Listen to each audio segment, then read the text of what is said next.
जय श्री राम। भगवान भोलेनाथ की बैद्यनाथ धाम की स्थापना की कथा के बारे में आज चर्चा करेंगे। एक बार रावण महाराज ने शंकर जी की बहुत तपस्या की, कैलाश पर वर्षों तक तपस्या की। शंकर जी प्रसन्न हो गए तो रावण से पूछा, बोलो क्या इच्छा है, क्या चाहिए। रावण कहने लगा, प्रभु आप मेरे साथ लंका चलो, वहीं पर विराजमान हो, मेरी लंका में परमानेंट, वहीं पर आप ठिकाना बनाओ अपना। तो भोलेनाथ कहने लगे, भाई चलो ऐसा है, आप लिंग स्वरूप में हमारा एक शिवलिंग ले जाओ, हम तुम्हें शिवलिंग एक लिंग स्वरूप में प्रतिष्ठित करते हैं अंश रूप में, और आप लंका ले जाकर उसे स्थापित कर दो, हम वहाँ वास करेंगे। लेकिन हमारी एक शर्त है। रावण को कहने लगा, प्रभु बोलिए क्या शर्त है। कि आप शिवलिंग को लेकर पुष्पक विमान से नहीं जाएंगे, आप शिवलिंग को लेकर माया धरती के मार्ग से जाएंगे, पहली शर्त। और दूसरी शर्त यह है कि यहाँ कैलाश से लेकर लंका के बीच में कहीं भी शिवलिंग को पृथ्वी पर नहीं रखेंगे। अगर चाहे कहीं भी पृथ्वी पर, लंका और कैलाश और लंका के बीच में कहीं भी पृथ्वी पर रख दिया तो वह वहीं स्थापित हो जाऊंगा, फिर नहीं हिलूंगा। रावण ने कहा, ठीक है महाराज, जो भी शर्त आपने बताई है ठीक है। और रावण जी महाराज लेकर चल दिए कैलाश से शिवलिंग को, जो भगवान शिव जी ने खुद दिया अंश रूप में। रावण उसको लेकर लंका के लिए पैदल पैदल धरती मार्ग से जाने लगा।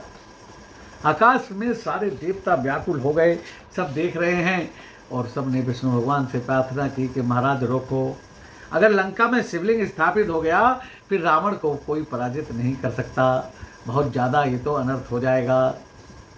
तब विष्णु भगवान ने एक बूढ़े ब्राह्मण का वेश बनाया और जिस मार्ग से रावण जा रहा था उसी मार्ग पर चलने लगे। और भगवान ने अपनी माया से इतना ताप पैदा कर दिया कि रावण को प्यास लगने लगी, बहुत ज़्यादा गर्मी पैदा कर उसके अंतर में, उसके चारों तरफ। और बूढ़ा ब्राह्मण उसके पीछे पीछे साथ साथ चलने लगे। अब रावण को जब बहुत प्यास लगने लगी, दोपहरी का टाइम था, तो उसने देखा कि चारों तरफ घूम कर देखा कहीं पानी की व्यवस्था हो। इतने में पूछे एक बूढ़े ब्राह्मण आते दिखाई दिए। रावण रुक गया, उसने देखा बूढ़े ब्राह्मण के एक हाथ में एक लोटा भी है। उसने बूढ़े ब्राह्मण से प्रार्थना की कि हे ब्राह्मण महाराज, मुझे थोड़ा सा 2 बूंद जल मिलेगा, एक घूंट जल पिला दो, मुझे बहुत जोर की प्यास लगी है। तब बूढ़े ब्राह्मण ने बोले कि मैं तो तीर्थों को जा रहा हूँ और मेरी बहुत लंबी यात्रा है, और मैं किस प्रकार थोड़ा सा जल बचा है, मैं कैसे आपको जल पिला दूँ। रावण ने बहुत विनती की कि तुम मुझे अगर जल पिलाओगे तो तीर्थों का फल यही मिल जाएगा। तब उन्होंने कहा, ठीक है, लगता है तुम शंकर जी के प्रेमी हो, शिव भक्त हो, इसलिए आपको मैं जल पिला देता हूँ। और बूढ़े ब्राह्मण जो कि विष्णु भगवान जी बने हुए थे, उन्होंने लोटा जल का उसको रावण को दे दिया। रावण ने कहा, थोड़ी देर शंकर जी को संभाल लो। बूढ़े बाबा ने थोड़ी देर शंकर जी को संभाला और लोटा जल का रावण के हाथ में दिया, और रावण महाराज ने पीना शुरू किया। विष्णु भगवान ने संकल्प करके 7 नदियों का जल का आह्वान उस लोटे में कर दिया, और रावण ने पीना शुरू किया तो पीता ही रहा, सारी 7 नदियाँ उसके अंदर समा गई। अब बूढ़े ब्राह्मण जाने लगे। बूढ़े ब्राह्मण ने पूछा, भाई आप किस दिशा में जा रहे हो। तो रावण ने कहा, मैं लंका में दक्षिण दिशा में जा रहा हूँ। तो बूढ़े ब्राह्मण बोले, मेरा भी दक्षिण दिशा का ही जाने का इरादा है, क्यों ना हम साथ साथ चलें, रास्ता भी आसान हो जाएगा। रावण बोला, ठीक है, कोई बात नहीं। जब कुछ आधी यात्रा और हुई तो उसके बाद में रावण को पेशाब लगने लगा, लघु शंका लगने लगी। अब रावण ने कहा, वही ब्राह्मण महाराज, जरा इसको थोड़ी देर, शंकर जी को, शिवलिंग को थोड़ी देर और आप संभालो, मैं बस यूँ गया और यूँ आया। अगले दिन फिर दोपहर का टाइम था, तो रावण जो था